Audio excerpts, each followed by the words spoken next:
Hello and welcome back. Today it looks like we're going to be doing a part 2 of the tour around my Uberhood Pleasant View Plus. Thank you so much for the kind reception on the last video. I was not expecting so many people to be interested, I guess, in my little neighborhood. Because it's quite a long video, and this one promises to be potentially just as long. Today we're going to be doing a little tour around Strangetown. As I mentioned, this is part of my Uberhood, so pre-mades from other neighborhoods do make appearances in this neighborhood, as well as the original Strangetown Sims. Also, it's been it's been 9 real world years, and it's been I think in-game the teenagers who went to university have all come back now, and the kids are currently at university. So I guess it must have been about between 5 and 10 years, maybe. So you can see Strangetown has been built up a little bit from the beginning. I've added a few new buildings. They are mostly all by a simmer. Yes, there's a simmer called Little Simmies who's on Tumblr. She might also be on Mod The Sims, I'm not sure. And I absolutely love her desert-style buildings. They've been around for a long time, and I use them quite extensively to flesh out Strangetown. You can see we've also got a few little decorative buildings on this little side road, which I added just because... Oh, I didn't mean to press that.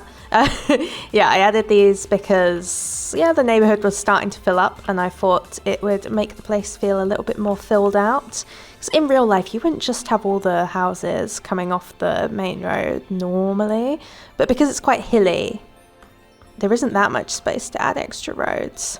I may add real extra roads at some point, but I don't know. I think it sort of suits Strangetown to be like a small town. I don't want it like crazily built up. In my mind, Sims who are more suited to the city would be living in the city, and Strangetown is like where you move if you want more of a quiet life and you don't want to be bothered necessarily. So that's the vibe in Strangetown. I wonder where we should start. I suppose last time I talked a little bit about the grunts, so that makes as good a place as any to begin the tour. Right, and the first family is always the one that takes forever to load. All right, here we are, and it looks like when I last saved, I was taking a picture of the dog eating. So this is Rue. We're starting with the dogs, yes. This is Rue. She is Mary Sue's dog. Nobody gets me excited quite like this sim. And we've also got, what's his name? Rebel, who is...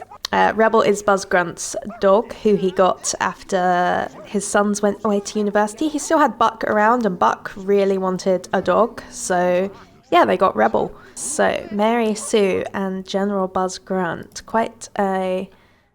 maybe not that interesting of a pairing. I feel like they're so similar that it's almost a little bit obvious, but I quite enjoy them together. Mary Sue, when she first divorced Daniel... Tank's off to work. Tank, wait, before you go, let's talk about you, and we'll come back to what's going on with Mary Sue. Because I would feel sort of bad just talking about him when he's not even here. So, Tank, he recently finished university and moved back in with his father. Here he is, looking handsome. Yes, he moved back home after university because I feel like some people do, and him and his dad are quite close, and it just made the most sense to me. I couldn't see Tank being someone who wanted to go and live in like the big city. Throughout university, Tank did have a bit of a growing up phase. He made a lot of new friends at university. He dated a few people, had his heart broken a couple of times. Or did he break hearts? I think he broke some hearts as well. He was going out with Sam Thomas and ended up cheating on her. But then he was going out with Angela Pleasant, and she ended up breaking up with him. So that was sad for him. Partly she broke up with him because their parents were dating and she found it a little bit weird. But Tank, he also had a bit of a thing going on with Stella Terrano at university, and it didn't really work out between them because Tank had been brought up to kind of hate and fear aliens. His father was always convinced that Lila was kidnapped by aliens, and that's what happened to her. So when he met her, he didn't get on with her at all, but they quickly became very good friends, and they did develop feelings for each other. And Tank got so freaked out by this that he like transferred to a different university and like didn't speak to her again. It was a bit, bit of an immature move. He does sometimes regret his decisions there, I think. But, since then, he has kind of moved on to other people. He's currently mainly involved with Virginia Beach. She is, remember Sandy from last time? Sandy's eldest daughter is Virginia, and they're sort of involved with each other, but I think Virginia has another boyfriend. Ooh, so I don't know if anything will happen there. I feel like Tank, he is the sort of person who, he's not that much of a romantic, but I do think he's quite lonely, and he's the sort of person who, while he has other guys he's friends with, I think he has trouble opening up to them.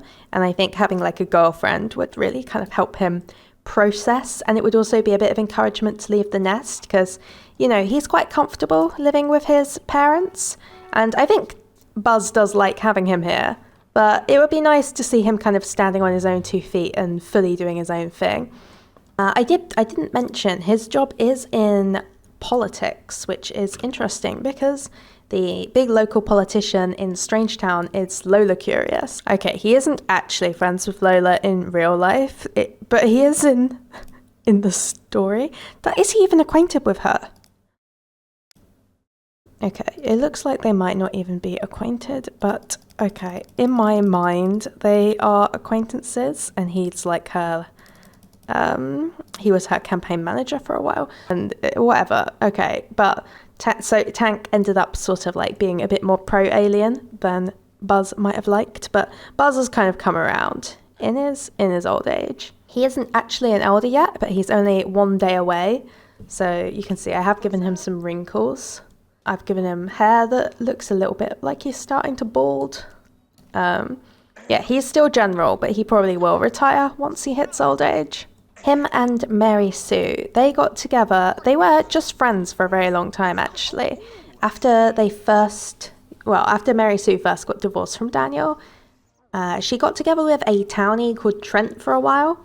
And they were a fairly good match, but to be honest, I just didn't really like Sims getting together with townies because I kind of had trouble making the townies interesting and I wanted pre-maids to mostly get together with other pre-maids, so I ended up splitting them up. And the reason for it was that Trent was quite a bit younger than her and he still wanted to have a family, whereas Mary Sue very much felt like she was done having kids.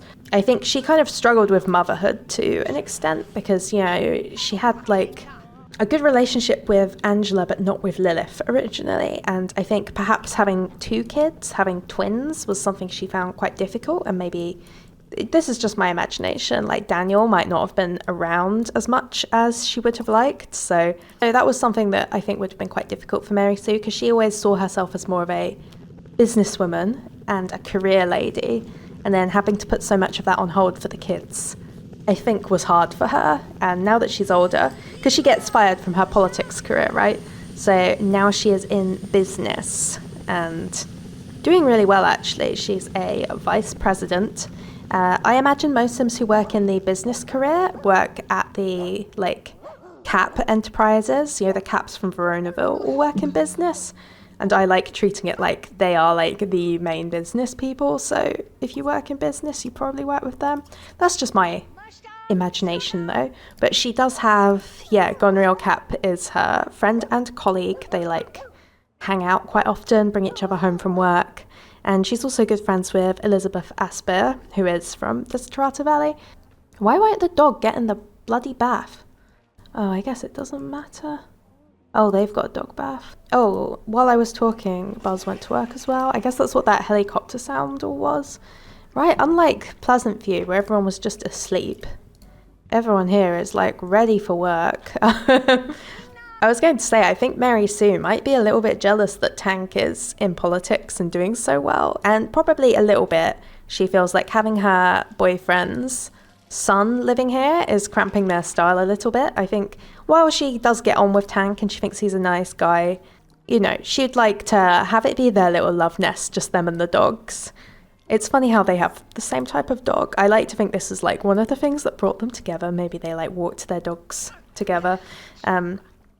Yeah, her townie boyfriend. I'm explaining this very out of order. Her town... What? Oh, I guess I made the dogs have babies. I don't remember that. Oh. Aww. I might have to save. This is too cute. Look at them. Aww. Yeah, we're really getting off track now. Okay, we're gonna call him Captain Liberty.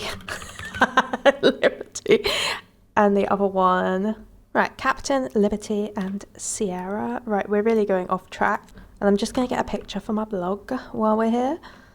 Oh yes. Oh, and they've got the like custom pet coats. I think part of why I decided to breed them was because that mod came out that let pets have custom coats and not always just be like black or white.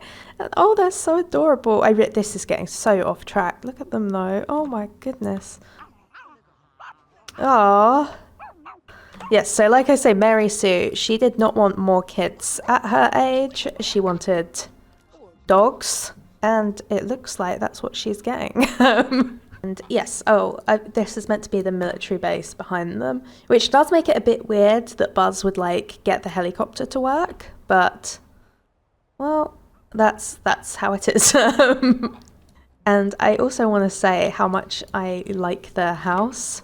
We're getting now away from all the houses that I just couldn't be bothered with in Pleasant View. I feel like Strangetown has much nicer buildings. So you've got the famous fish tank where the fish don't render because when I was like sorting out my game for Windows 10, I got something that like got rid of the shaders. I don't really remember, but you know, there's a picture Buck painted when there was still fish in the fish tank. And there's a picture he painted of Rip when they were teenagers. And yeah, there's their kitchen, some of Mary Sue's pottery. You know, in her bio it says she likes pottery, so she does do a little bit of that. I really, really like their kitchen, like the little details. Very fun. I think this is actually a hacked cup for like getting them to do animations for taking the family portraits, but I decided to make it part of the design. Buzz also has I love these cowboy pictures. They're great to use for like older guys. I feel all older blokes, they love to have a picture of a cowboy in America, I assume. I don't know if that's actually real or just something you see in like house listings. But yes, and I've changed out their table as well. I don't know, they do have a bit of, you know, Buzz and Mary Sue do like to have a drink, which, you know, they've earned it at their age. I say they've earned it at what age? Of like messing up their children by being kind of terrible parents? I don't know. Yeah, because I do see Mary Sue and Buzz both as being not like bad people, but kind of made a few missteps when it comes to parenting. And I think now that they're like older and they just have like dogs and they're not like, they don't have like teenagers living with them anymore. I think both of them are like their better selves than they were. This is Buck's room. I see him as like very artistic because I think he had the arts and crafts hobby. I can't remember if he does in like normally or if I gave him that. But yes, I liked the idea of him being a bit more feminine as well. So he's got, you know, a nice little setup. He isn't gay though, I think. I was very influenced by Strangetown Here We Come by Strange Tomato. I really liked her depiction of Buck, so yes, that was a big influence when I first started this neighborhood. I think this used to be Rip's room. Yeah, look at it. Oh, I feel like it's really time to repurpose these rooms because the boys probably aren't coming back. Well, maybe Buck will. But Rip's pretty well settled into city life now, so in theory this could be a different room. Maybe even they should downsize. I don't know. I feel... there's Remington. Hard at work in the bathroom. And yes, the room upstairs, which is normally like a gym, but I added as well some pottery stuff so Mary Sue can enjoy her pottery hobby. Again, I can't remember if that's her hobby originally or if I changed it, but the reason I changed it is because her biography said that she enjoys pottery or used to, and now she is an elder, so she's got plenty of time to enjoy her pottery, I feel. So yeah, she's probably going to retire soon since she is an elder, and while she enjoys her career, I think she would want to maybe wind down and enjoy her pottery. She's basically just waiting for Buzz to age up with her, and then he'll retire, and then they can, you know, enjoy retirement together with their dogs, and it should be pretty relaxed, especially once Tank finds the right girl and leaves the nest. I feel Buzz would go for the violent option. He loses his job due to poor judgment. Oh shit. You know what? I'm going to save this. Am I going to save this? Surely not. No, I will save it. I've taken a picture. We're saving it. We'll take another picture of him losing his job. And I guess next time I play these guys, I've got a story ready to go. Oh, Buzz. We're going to need to rename you just Buzz Grunt without the general by the looks of things. What a shame. But when you're retired, would you really still be called general? I don't know. Anyway, right, I better move on from this family because we're in real danger of more stuff happening. There's dogs being born. General Buzz just got fired. Normally, like I say, I just save without quitting, but I kind of want to keep the dogs because they look so cute and I really liked the names for them. And also, I don't know, I feel like him getting fired is a little bit of a curveball for this family that I quite enjoy. So, okay, let's save, which I haven't been doing so far, but we're doing it here. And then we'll move on to the next family. Yeah, like I say, Buzz Grunt, I think he has softened in retirement. I never played him as like an abusive father, but I did portray him as like kind of a emotionally absent, slightly crappy father. But, you know, he did his best. He's just, you know, and I think similar with Mary Sue, she did her best but wasn't that good at the whole motherhood thing. But now they're old and just trying to get on with other things, and they have a better relationship with their children now that their children are adults, I think. We've also got this lab, which, to be honest, I don't think I've played this lot once. I just put it here for the vibes because I felt like Strangetown was meant to have a lab because a lot of Sims here work in the science career, and I liked the idea that the lab is like military sponsored or like connected to the military, so I placed it just here. This is by Danny's Sensational Blog, I think it's called, so I could link that below. And there's also a gas station because Ripp's biography mentioned him working. I don't know, I just feel like Strangetown needs to have a gas station. I don't think I even use that lot either, it's just there for the vibes. Right, I guess if we continue down the street, we get to the Smiths, which is as good a place as I need to go next. Oh, look, there's all their family photos. These are by Strange Tomato, I believe. So, where's Jenny? Here she is. Oh no, their bird. Well, I'm sure they had a bird. It must have broken or reset at some point. That's sad. Maybe I'll look it up and figure out what bird it's meant to be and just buy it back that next time. But so, Jenny. She is an elder now, as you can see. And pollination technician number 9 has sadly passed away. He's got a little grave over here with his old gardening stuff. Oh, so sad. I love those two, so definitely a sad one to see. In my game, Jenny and PT9 did have 2 more children. They had, oh, you can see so many spoilers. You can see they had Jess Smith and then Julia Smith, who is currently away at summer camp. So, and Jill is at university, and Johnny, he lives in town, but he doesn't live here. Yeah, it's kind of just Jenny and Jess this summer. I'll tell you more about Jess in a little bit. But Jenny, I think she is enjoying retirement now that she is not working in the medical career anymore and she has more time to spend with her family. But it's not been easy for her without pollination technician 9, who we call PT, because, you know, obviously it's not easy being a widow. And Jenny, because she was very close to her family but very busy with work, she didn't have like a huge network of like friends. But she does have a couple. She's friends with Darren Dreamer, she's friends with Don Lothario because they actually worked together. And he was always, you know, jokingly calling her a MILF. And like, you know, they were like colleagues and they had a bit of a flirty dynamic in my imagination, but only in a jokey way. I don't think she would ever consider going out with Don Lothario. And she's also recently made friends with Isabella Monti. I see they have crush. I think I was experimenting with the idea of them having like a cute, like elderly lesbian thing, but I kind of decided against it because I think Jenny just gives me straight vibes. And I also couldn't really imagine her and Isabella Monti being a couple because Jenny is just naturally a very peaceful person and Isabella Monti is extremely like angry and vengeful. So yeah, I kind of decided against them as a couple, even though she does apparently have a crush on her still. I'll probably remove that later. But yes, their house is littered with family photos since the Smiths have always been family oriented. Like I say, it's got some extra like little clutter details, but it's pretty similar to how it is in vanilla because I really like the Smiths house. I think it's very iconic. Oh, Jess is off to school. Wait, Jess, before you go, let's talk about you.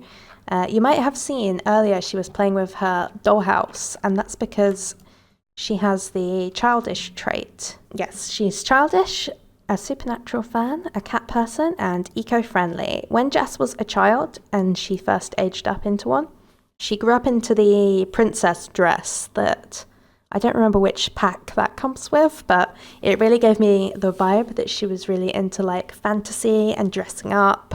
And I like the idea that even as a teenager, she still has this like interest in like, you know, not even history really, more like fantasy. Like I feel like she would be really into going to Renaissance fairs and stuff. So yeah, this is her room. Yeah, her younger sister Jess is away at summer camp, so she's not going to appear in the video, but Jess's room is over here. And oh look, see, she's even got the little camp thingy.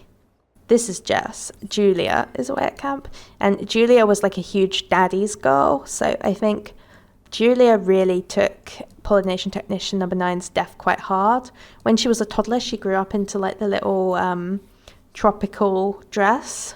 So they had like a mini-me vibe with her and Petey. It was very cute.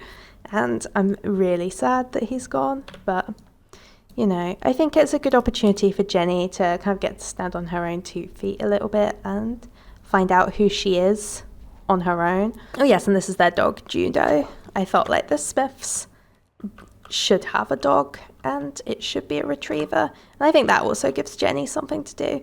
To be honest, I wonder if Jenny should make friends with Mary Sue. I feel like they don't have that much in common, but they do both have a dog. Is that enough? I don't know. But, you know, both of them are kind of hitting that age where they're like older and they don't have as much to do career-wise or family-wise. So maybe it's like time to like make more friends. Jenny Smith has always been so like family oriented. She hasn't made so much time for like friendships. Family oriented and also somewhat career oriented. I've given her family oriented and nurturing, like the double family traits. But she's also got perfectionist because I don't know. I just got that vibe from her, like she had high standards. And the other two I randomized, but interesting. She's got avant-garde and vehicle enthusiast. And I think arts and crafts is her hobby. Yeah, it is. And she does have a car. Maybe this car is her baby. Is it even set to be hers? Yeah, I guess it should be Jenny's. And yeah, she has a little arts and crafts room upstairs. I usually end up making this room into Jenny's studio, but maybe that's something she should be focusing on more now that she's older. Johnny's room is still here, even though he doesn't. I think part of her was holding out hope that he would want to move back when he graduated from college, and he did move back for a little bit, but now he's moved in with Ophelia and they've got a house together. So in fact, I guess we'll move on to them, since there isn't that much to say about the Smiths. You know, they haven't been involved in any mega exciting storylines. They've just been pretty relaxed. But they've always been, to me, a very wholesome family that I really enjoy playing. Let's move on then.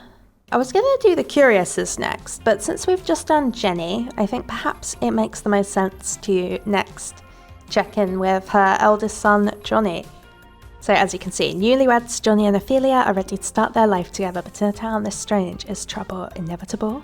You might have noticed in general, in my game, the teenage couples who are set up at the beginning of the game tend to break up at university. Like, I'm not against them staying together, but they usually don't. And Johnny and Ophelia, they were another couple I fully expected to break up while they were at college, but it never happened. The two of them always kind of stayed loyal to each other. I don't think either of them has cheated at all. Well, I say that now. Let's have a little look through the memories, shall we? Dream date with Ophelia, dream date with Ophelia. Hasn't fallen in love with anyone else, made out with her, he's only ever woohooed with her. Yeah. Way to go, Johnny. He's like the one sim to have been almost perfectly loyal.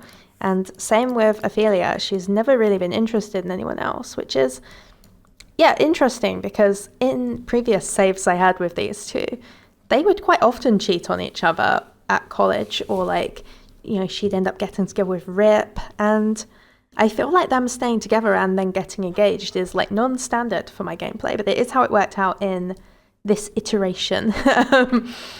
They live in this Old West style building. I put a row of these together at this end of town, and it's like my little homage to, this is called Dead End Lane, right? This road that has the Specter house, which I also kind of gave a bit of an Old West look.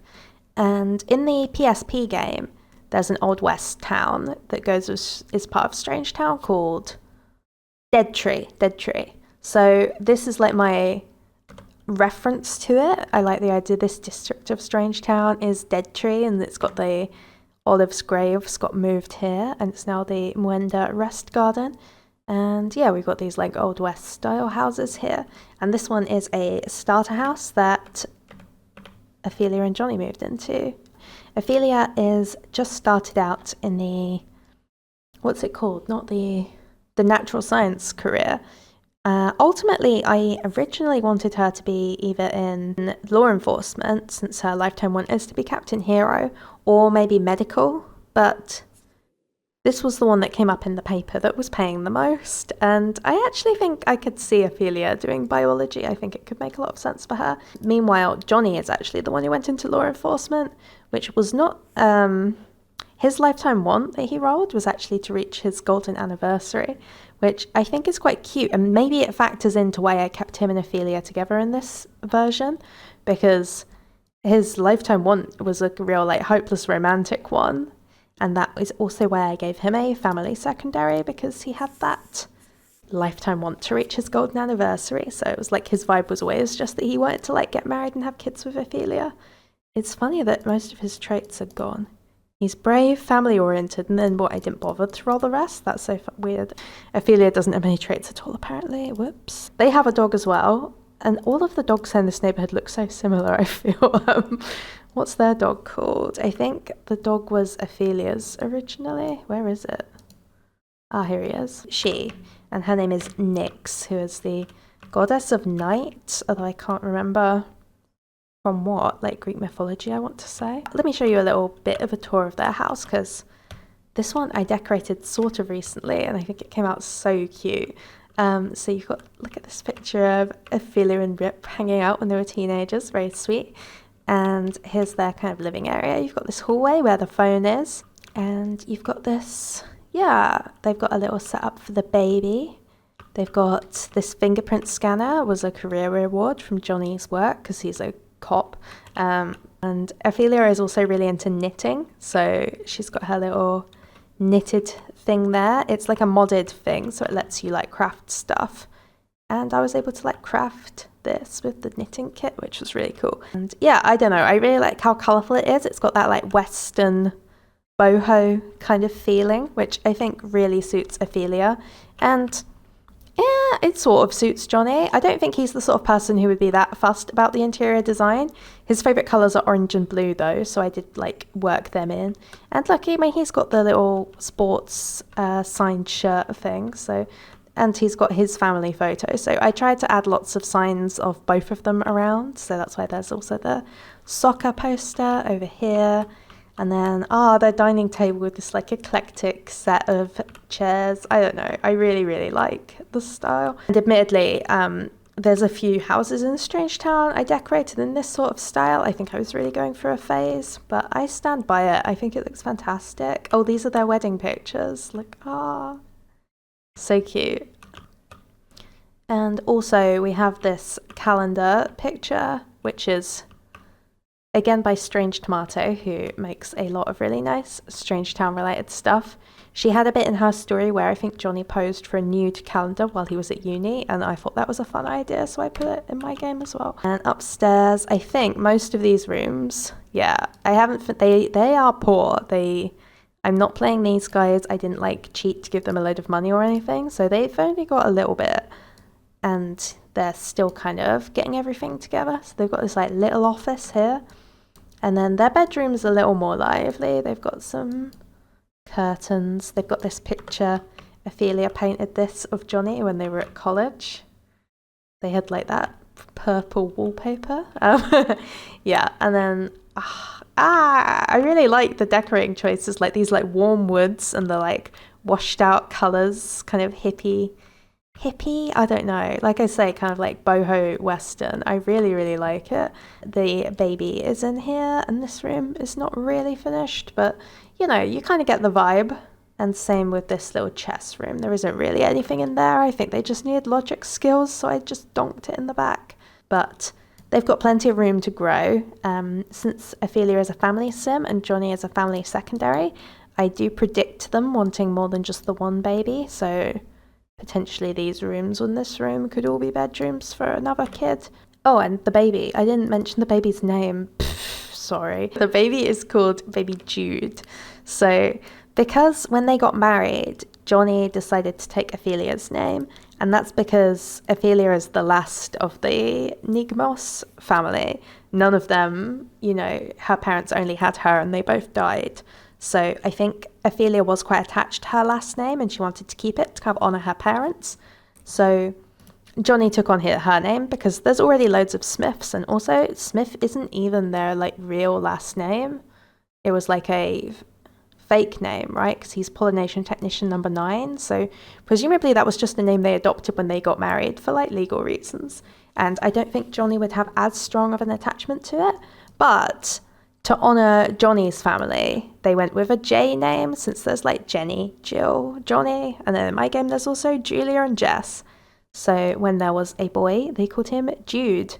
And if we zoom in, he has red hair, which is cute because it's like, I don't know if this is in vanilla game or if you need to be using Meet Me's cleaned up templates for this, but Johnny and Ophelia, both of them have a parent with red hair, so I guess they both had recessive traits for it. So Jude ended up with red hair, which I think is really cute because it's like his grandfather who's passed away. So that's like a nice little touch. Oh, Jenny's come over. Jenny is always popping around to the point where it's like a little bit annoying. I think there's almost some tension there with like, let's say hello. Say hi to Jenny. Ophelia is quite close to Jenny because the Smith house was very much a home away from home when she was growing up. But, you know, now that they're adults, Ophelia originally wanted to move away from Strangetown because it has a lot of bad memories for her, you know, with her parents dying, living with her like creepy aunt. But Johnny, obviously his family are all here and he's quite close to his parents and, oh, cute. Yeah, so Johnny really wanted to stay in Strangetown and they had to kind of compromise on that. This is Hermia Cap calling. That's one of Ophelia's friends from college. Johnny and Ophelia were at college for like an insanely long time, so ignore that. That's when I last loaded the house that Meadow is in, the game didn't like it and kind of crashed, and all of them, they all look fine next time I actually load them, but yeah, it just looks like that, don't worry about it. Yeah, they both have a lot of friends. Johnny especially, I think, has tons. So she's friends with Zoe, Blossom Moonbeam, Lilith Pleasant, a lot of Johnny's family she's friends with, Alexander Goff, Ripp Grunt, obviously they're still in touch with. Meadow Fair was one of her friends at school, and Hermia Capp was a college friend as well. Or maybe even they were friends when they were teenagers. Yeah, it looks like they're not that close, but they will be. They will be now. And then Johnny has tons of friends from college as well. Almeric Davids, who just graduated. Some of these people I didn't even know Johnny was acquainted with, let alone apparently besties with, but that's Johnny Smith for you. He's a very effective popularity sim. I think compared to Strangetown, compared to Pleasant View, Strangetown is not as dramatic, but when there is drama, it's like really crazy stuff. But like the day-to-day gameplay is a lot more like, you know, mostly just happy families and sims that I actually like, I don't know. Oh, look at this baby though, so cute.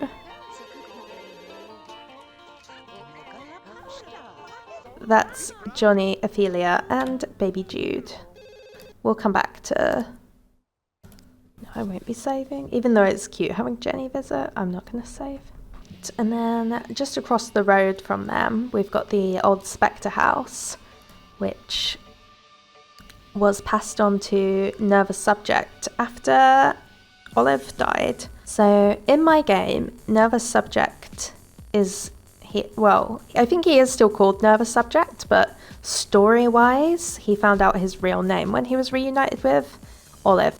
I think he tracked her down. I can't really remember the details, but yeah, they found each other, and he found out that his real name was Nemo Specter, because I liked that it sounded sort of similar to Nervous, but it also, Nemo, I can't remember what it means, but it sounds like a kind of lonely name to me. After they were reunited, he ended up moving in to the Specter house. This is after Ophelia had gone to college. He didn't, by the way, get like kidnapped by the Beakers or abused by them. I had the storyline be that, I guess it was a bit abusive. It wasn't like completely wholesome or anything, but he was in foster care for a while and he ended up running away, and he was taken in by the Beakers, who kind of offered him a roof over his head and like cash, no questions asked, if he would be their test subject. So it wasn't like legal, but he wasn't kidnapped exactly. I mean, it's definitely still dodgy, and the Beakers did eventually get into quite a lot of legal trouble because of this, but yeah, I didn't have it be that he was like locked in their basement. He was like a sort of willing patient for them. And yes, this is their house, which I absolutely love. This is one of my favorite houses. You can see the graves. After Ophelia graduated college, she moved in with her cousin Nemo, and they kind of got to know each other and worked together on renovating the house a little bit. And they moved all the graves out of the garden because they were sick of getting haunted all the time, and it had like bad vibes. And the graves got moved to this rest garden over here. And now this is a nice little garden. It does seem as though the plants grow very well in this part of Strangetown compared to the rest of the town. And, you know, there's rumours that the garden has some sort of like magical properties, maybe a bit cursed, maybe all the like dead people has enriched the soil, who can say? But that's something that's, you know, paranormal investigators bring up sometimes. Oh, I want to do the house tour, but I'll finish explaining who's who first. So he also had a very close friendship with, where is he? Here he is, Pascal Curious. Pascal, after he was abducted by aliens and had Tycho Curious, Pascal and the other Curious brothers realized they could use like the technology to make kind of same-sex pregnancy a thing, so that like gay couples would be able to have biological children and such. And when he was sort of pioneering this technology, he was friends with Nervous at the time, and Nervous agreed to be like a test subject for that because he just loves doing science experiments on himself. Like, I guess, you know, Nervous in this game, he didn't mind. He was like all for it, because also he wanted to have kids because he is a family sim. But I play Nervous as asexual, so you'll notice him and Pascal aren't actually in love, even though they are living together and they are close and they do flirt occasionally, but they're not like a couple exactly, but they are like very close, very affectionate, and kind of have like a family-ish relationship. And they have a son together, which is Riley, who was sort of, I guess, a science experiment, but also very much like they both wanted to have a kid and they were like, why not have one together? So yeah, this is Riley Subject, or Riley Curious, or Riley Specter. It says Subject. I feel like Specter is her name, his name. I actually can't remember if Riley is a boy or a girl. So maybe Riley will be non-binary, who can say?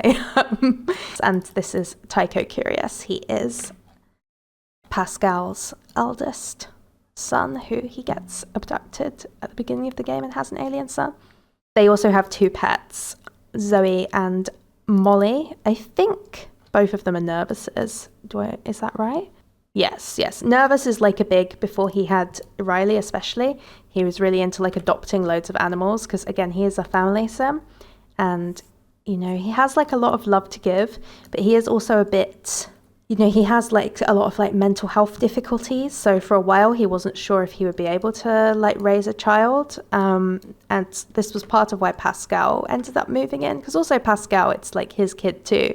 And he wanted to be there for Riley. And also the Curious house was getting extremely crowded. More on that later. Pascal is someone who ultimately, like, I think prefers to have a bit more privacy, and, you know, having like that many people over all the time was a little bit much. Nervous is also someone who likes his privacy.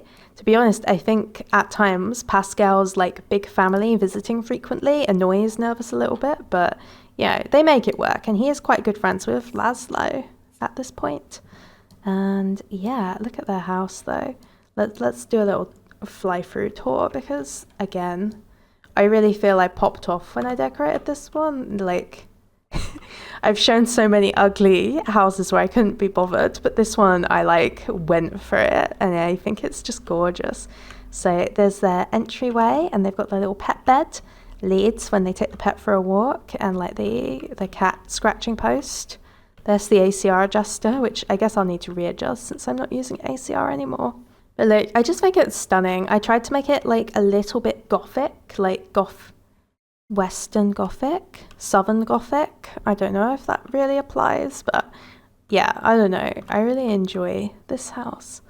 And then we've got the kitchen, which I tried to, even though Olive doesn't live here anymore, I wanted it to look a little bit witchy. So it's got like the different herbs from the garden, the little plant pot on the fridge. And here's Riley's nursery, which, yes, you'll notice is quite similar to the one Ophelia and Johnny have for their kid. And they've got all the like little dog pictures as well, because Nervous is big into his dogs. And then the bathrooms have this like, I don't even know, is it Mexican style? Maybe, I don't know, but I don't know, I think it pops off big time. I'm absolutely in love. Just looking at it, I'm like, I made this? Wow, it's incredible.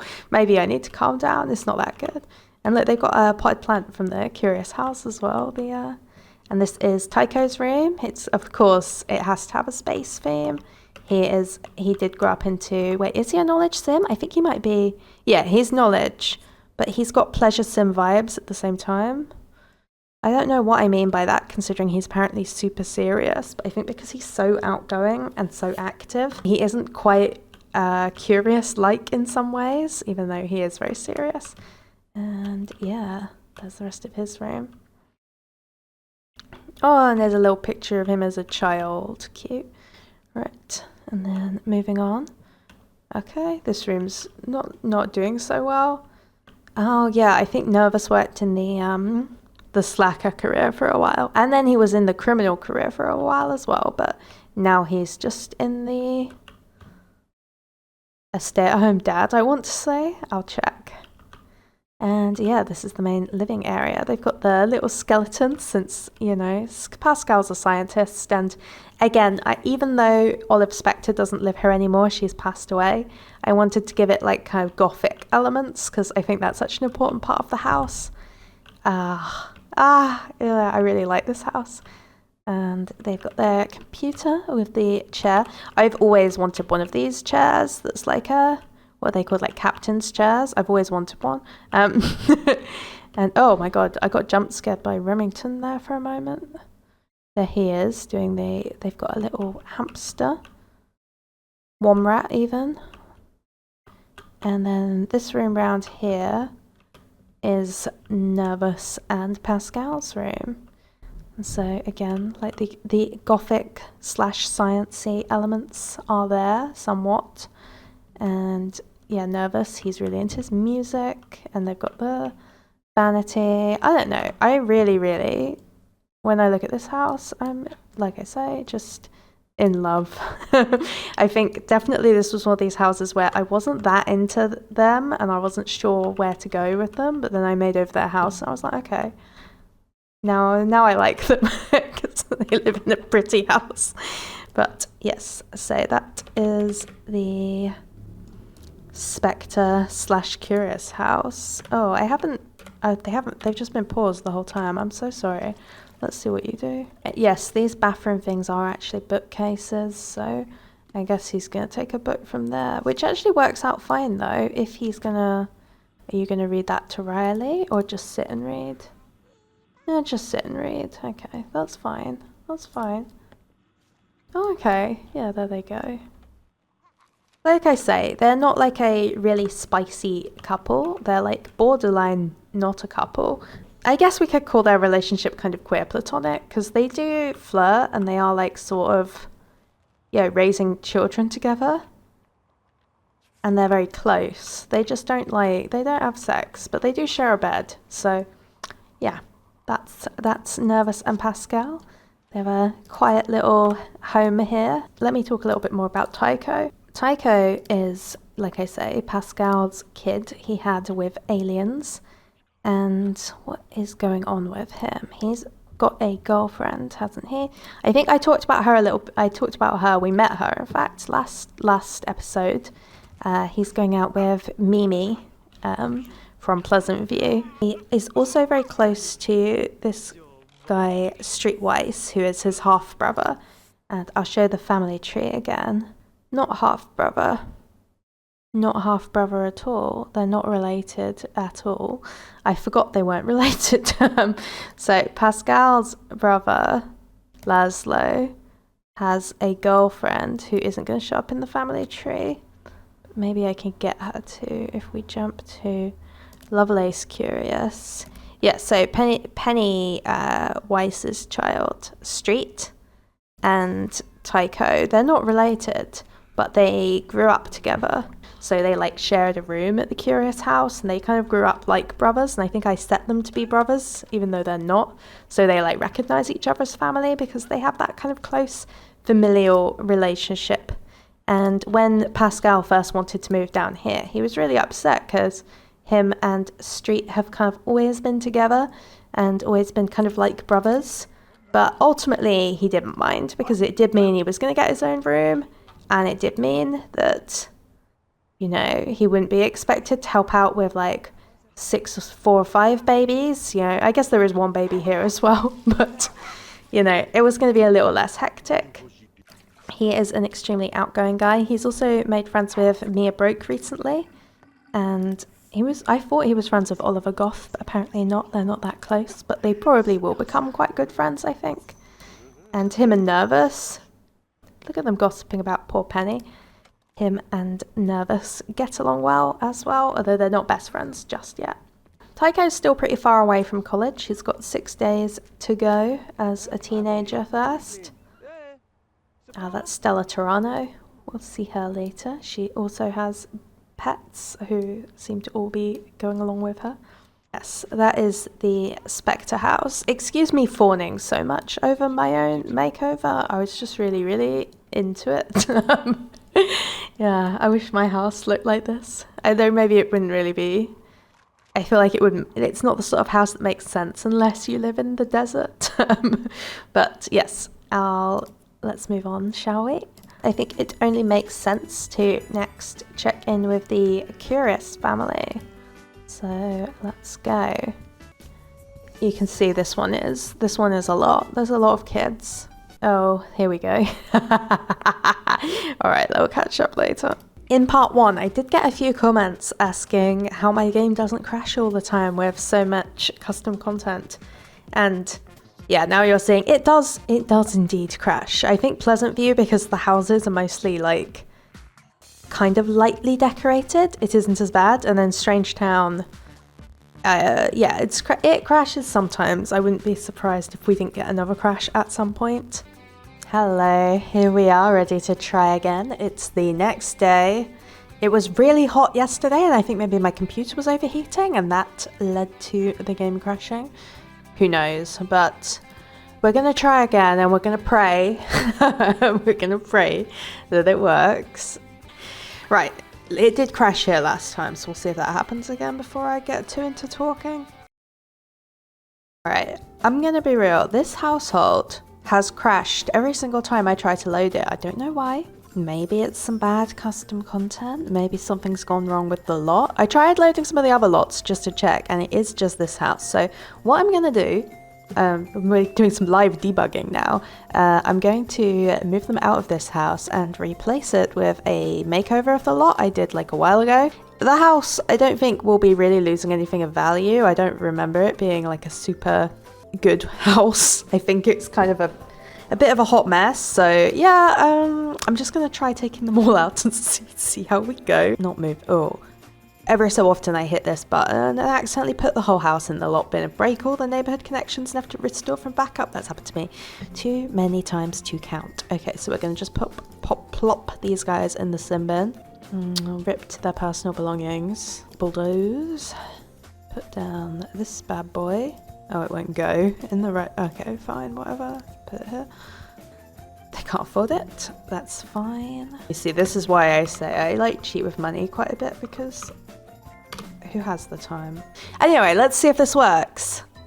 Fingers crossed, gang. Whew. Oh my god, it's working. Hooray! Okay, RIP to that old lot, but I'm sure nothing of value was really lost, let's be real. So, welcome to... Oh my god, what is happening to that dog? No! Okay, maybe just give him a minute. The lot, as I mentioned, this is the lot I built for like the original Curious household a while ago, so obviously I'll have to make it over to suit this configuration of the family, but no, it's a decent starting point. So Pascal is living with Nervous and Vidkund is living downtown. We'll meet him a bit later. The only Curious brother still living in the original house is Lazlo, and here he is with his 2 girlfriends. So the situation with Lazlo, when I was playing him initially, I had him paired up with Erin, but I also had him dating Penny from Wide Spot, and both of them seemed like really good matches for him. Penny is kind of a bit more intellectual, but Erin is a bit more spiritual, and I could see both of them kind of complementing him in different ways. And both of them are like a bit kooky and eccentric as well. And yeah, I was just really having trouble picking which of the 2 he would like settle down with. And then I realized like this love triangle stuff, it's a bit played out, right? And also Lazlo is like kind of a hippie type, and Erin also is quite hippie-ish, and Penny is very much, I imagine her to be quite open-minded. And I was just like, well, why don't they just do a bit of polyamory? He kind of brought both the girls, introduced them to each other, and just said, look, I don't want to just pick one of you. I'd like to try and do like a open relationship. Can we make that work? And they were both open to it. So it's not like a sister wives situation where they both only go out with Lazlo. You know, both girls are able to sleep with other people as well if they want. And they are also romantically involved with each other now, although that took a while to happen. Initially, I think they didn't clash exactly. They always got along, but there was some, there was a part of Erin that felt a little bit like she wasn't on their level, like intellectually, because she's always felt like she's more of a dumb blonde. Penny, I think, always felt like there was a bit of a competition between them because Erin had known Lazlo for longer. And yeah, but eventually they managed to kind of sort all that out. And the two of them, they are bisexual and they've started dating each other as well now. And they have had a few flings with other people too, but not really. For the most part, I think they've just been too busy with all the childcare. So if we take a quick look at the family tree, you'll see Erin has 2 kids. Beaker, who I mentioned in the previous round, is the son of Darren Dreamer.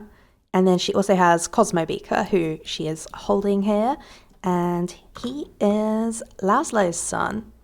And he's a real sweetheart. I love that he's got Erin's green eyes. Yes. And then we've got Penny.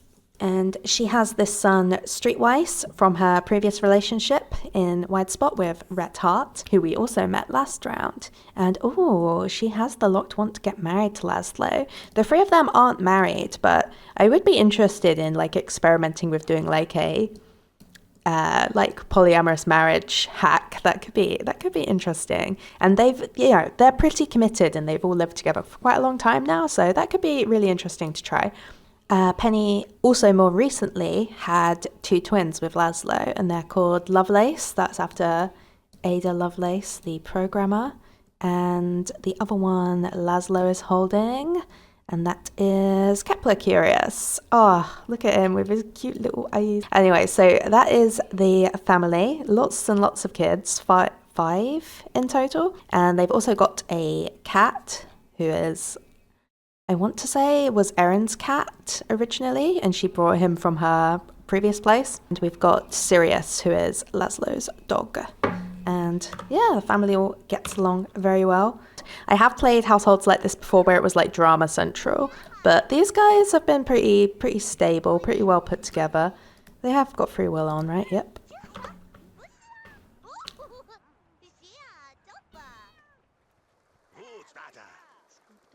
No, don't. Oh, yes, I've got the immersive rain mod, so they're all rushing indoors. He's playing with the... I love how Cosmo, when he aged up into a toddler, he aged into this suit.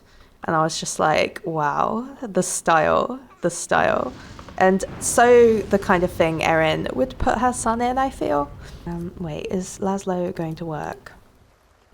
Right, before you do, Lazlo, he is still working in the science career, like he is at the beginning of the game, and he's graduated up to the inventor level.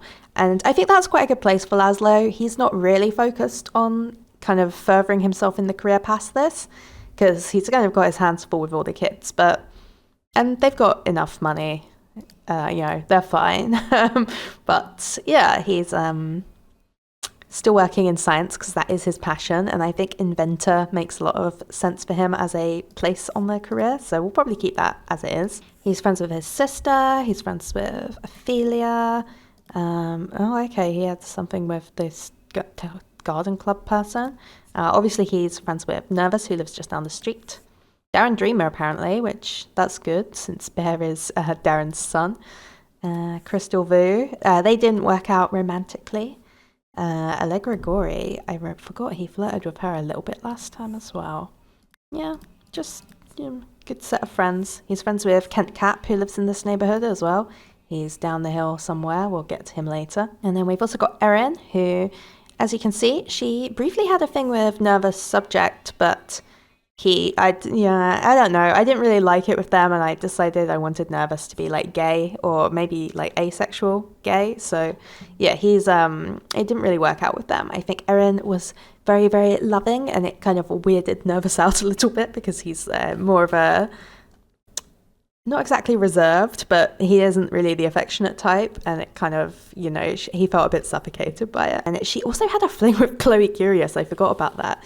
Very awkward, since she's like with Lazlo now, and they're even going steady. Oh, are they all going steady? Ah, they're both going steady with Lazlo. Interesting. But not with each other. I need to fix that. They also don't actually have... Oh, she has a crush on Erin, but Erin doesn't have a crush on her back. That's a... Well, yeah, there's time for that to develop more seriously. I can't remember all the careers she's had, but she's got fired from, like, so many jobs. When I first started playing her, she got fired, demoted... Well, maybe it isn't as many times as I thought. But, oh, it's cute. Look at them. She does have, like, a good relationship with Street as well, even though he's not her son. And I was going to say she has good relationships with the babies, but not really. But they've only just been born, so there's plenty of time for that to develop. They very much all co-parent. I say that, and then I suddenly see that he has a very low relationship with Penny. Look, in my mind, they all co-parent. And I think they mostly do co-parent, but, you know, it makes... Get this baby out of the rain, guys. Honestly. What is this now? Aww. Cute. Alright, that's Erin's job. To be honest, I'm thinking of having Erin quit her job, because I really feel like working is not her vibe. I think she'd rather be a stay-at-home mum, and somebody has to be. Well, I guess maybe they don't have to be, but I feel like it would be nice. And then Penny works in the journalism career. This is because her biography, I think, says she's meant to be very kind of curious about people, and almost, you know, it says she strives to know as much as possible about her neighbours. So because she's so social, but also her bio kind of implied that, I thought the news would be a really good kind of avenue for her rather than science, because it says she's interested in anthropology. So she likes following people, she likes following events. So yeah, I put her in journalism, and she isn't that far along in the career because she's just had other priorities. But yeah, that's what she's been up to. Maybe this little like biology room could be changed into somebody's bedroom, and same with this room here where they've got the like I like the idea of them having a workshop though. So yeah, I don't know. I'll play around with this when I actually next play them, I guess. I guess we could talk a little bit about Bear. He only aged up just recently, so he hasn't been a kid long. But I did give him the artistic trait as a little nod to his father. And, you know, his mum is very artistic as well. I think it makes sense that he would have this trait. Aw, look at him. And Street, I guess I could chat about him a little bit. When I gave him these like huge glasses and this funky hair, he really kind of came together as a character for me. He is quite jockish. He's a sporty fitness enthusiast. Is that right? No, his hobby's games. Okay, I take it back. But he does have the athletic trait. And he's also a bot fan. So I could see him, you know, still being, even though he is a romance sim, like his father, could still get involved with the Curious legacy. I mean, he isn't a Curious, but, you know, he's kind of like an honorary Curious. Him and Tycho, I said before, are very close. They used to kind of share a room because the household was quite cramped. Oh, she can't use that. Let's move it. There you go, Penny.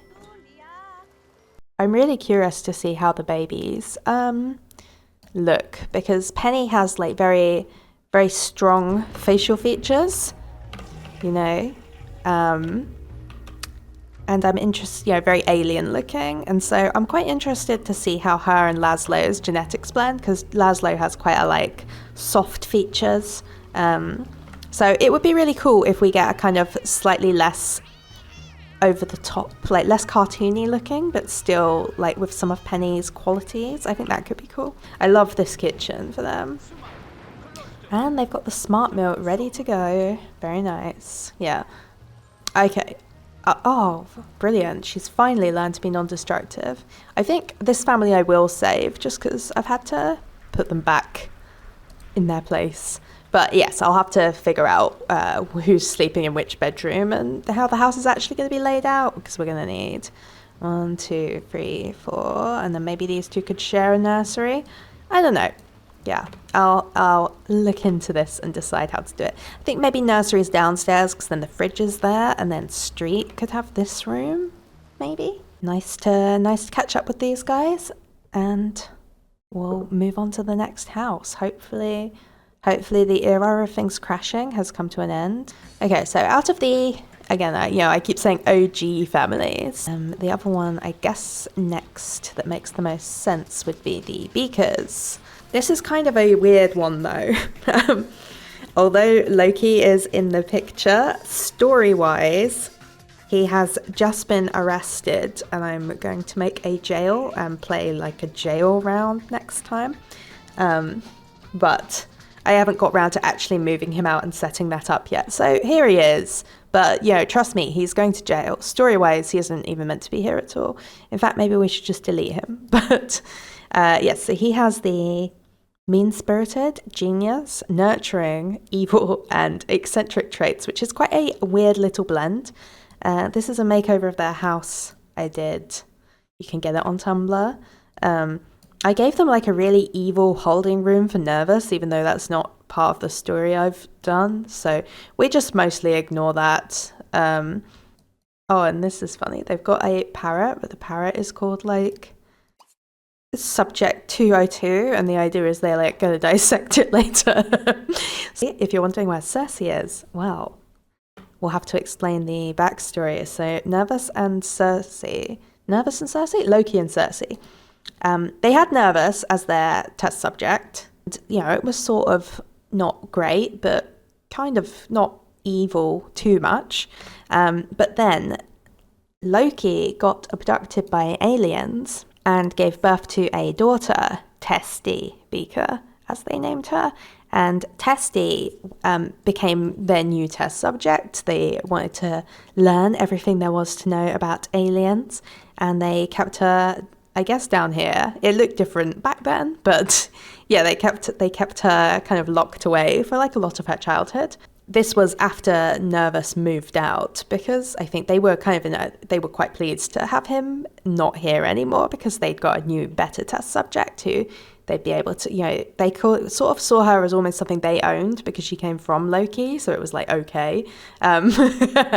So Loki had this alien daughter, and Cersei also had 2 daughters with Loki. This is Calypso, and they also have Cruella, and Cruella is at summer camp at the moment. And Cruella has really been learning she's like made friends. It's been very strange because she was a very like psychopathic child. And then we've got Calypso, who is highly mean, but highly playful and outgoing too. So I see her as just quite cruel, like kind of a bully, kind of like making fun of people and playing tricks on them. She's definitely not a nice person. Testy, her half-sister over here, eventually managed to escape from the Beaker castle, and we'll catch up with her later. But she did eventually go to the police, and the police were like, experimenting on children, that is not on. And they came to the Beaker castle, and Loki got arrested. And where was Cersei during all this? Cersei kind of knew that this was going to happen because there was rumors about it, and they'd been, the police had come around multiple times before they actually arrested them, kind of trying to get evidence and trying to interview them. And Cersei knew they were going to go down for this. So Cersei, they had a genie lamp at the time. There's an option with the genie lamp if you get a certain mod to use it to wish for youth. So Cersei actually wished to be young again and turned into a teenager and then just left. So Cersei now is off doing her own thing under a new identity, although she hasn't been actually renamed, but I haven't decided exactly where she's going to go yet.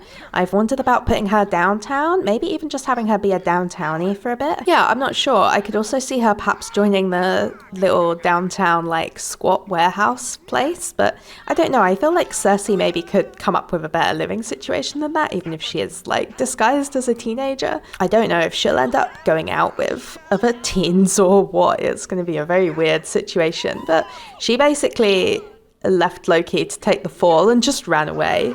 And the police are looking for her, but I don't know if they'll find her because she's changed her age, and they're looking for like a adult woman, not a teenage girl. So very interesting. She just disappeared into the night, and That was the last they saw of Cersei. And then Loki got arrested the following morning. If we pretend Loki isn't here, bam, there he is, gone.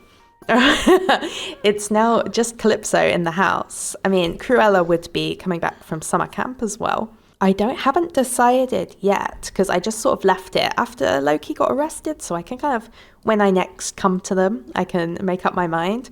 I'm not sure whether Calypso would be able to keep the house and live here on her own with her younger sister, or whether the two of them would go into care. Them going into care could be interesting, because it's rare, I feel, to have characters like adopt or foster like a teenager. You don't really see that much. And the kids being split up would be really interesting, because then maybe they could get adopted by like a much kinder family and kind of learn to be less slightly evil. I'm not sure. Yeah, I could see that being interesting. And I do have some couples who would like be interested in adopting or fostering, I think. So maybe that's the route I'll go. But then who's going to live in this house? I mean, I guess no one has to live in this house, but it seems like kind of a waste for nobody to live here. So, I haven't exactly decided yet, but that's the situation with the Beakers. They've very much been taken down, so now it's just their daughters. And I am looking forward to playing Loki in prison, but I haven't built the prison yet. I don't know if it would be in Strangetown or somewhere else. I feel like it would make sense for it to be in Strangetown, because that just seems like somewhere a prison might exist, but I don't know. We'll see. Let's just check. Is she friends with anyone? No. See, she has literally no friends. She's not like a likable person. She like bullies everyone. Occasionally she brings like a friend home and she just like keeps poking them and then they leave. So yeah, that is the Beakers. Cruella, meanwhile, she has made some friends at summer camp, and I think it's kind of been her first exposure to not living in this evil mansion. So maybe Cruella, there's still time for her to turn it around, but Calypso is like fully, set in her ways at this point. I guess we'll see. Interested to see what happens with the kids. In a way, more interested in them than I am in Loki and Cersei. Loki and Cersei, I do have trouble playing in a way, because it's difficult to do villains and have them be like interesting. I don't know. I suppose next it only makes sense to move on to the kind of bin families. You start out with the loners and the singles girls, and we know Erin is living with the Curious family. And some of the other singles girls have left town now, but we do still have Lola here, and she is living with AJ Loner. So AJ and Lola, they are very much Sims that I feel like they get together in every Strangetown I've ever played. And in this version, they almost didn't. Originally, I had AJ married to some townie. I think she was a dormie originally. They had two twins together, and they are called Hannah. There's Hannah on the computer. She's a bit of is she a tinkering? Yeah, she's like a real science enthusiast. And her brother Benjamin is a bit more musical, although he also spends a lot of time on this, which is Lola's career reward object. So their mum was this dormie, and to be honest, I had a lot of trouble with her and with the family. I found them very, very boring to play, because AJ is already quite a boring sim on his own, and then his wife was also just like some townie who I kind of didn't really have a personality in mind for. Whenever I played them, I'd play them on like speed free. I really didn't look forward to them. And so in the end, and I hate to say this, but I just decided to kill her off, and I had her like go missing and disappear into the desert night. And then I didn't have to deal with her anymore, and AJ kind of got a fun little bit of character development, mourning his dead wife. I feel bad that I did this because, poor Tara, she did nothing wrong, but she was a little bit too boring to live, unfortunately. AJ ended up then getting together with Lola, who was already a friend of his, and she was really there for him after his wife went missing. And yeah, the two of them got together. And they decided to move in together because all of Lola's roommates had gone and like moved out. So she was just living alone.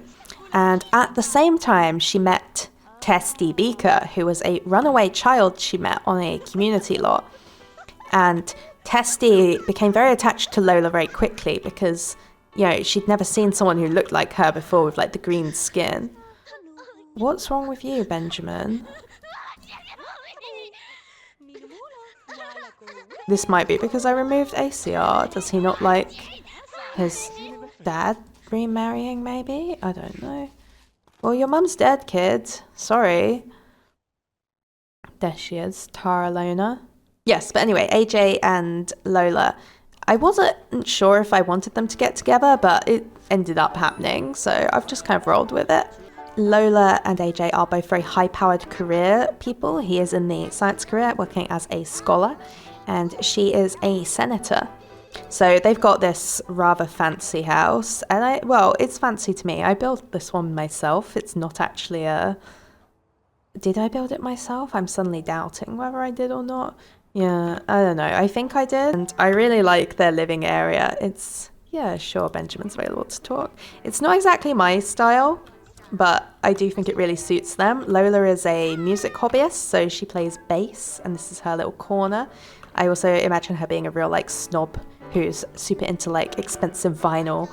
And yeah, they've got this nice living area with her, like, career podium, piano, stuff for the baby, telescope and chess. And then the kitchen has this, like, nice warm brown, very sleek, modern look to it.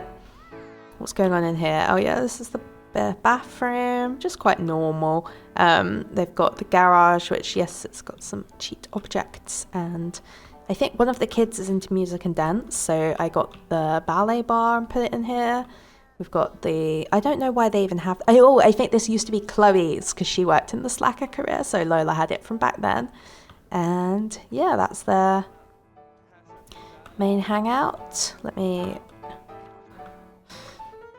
Oh, the poor baby just sitting on the floor. They've also got this bird. The bird was a present for Testy when, you know, she was a real chatterbox.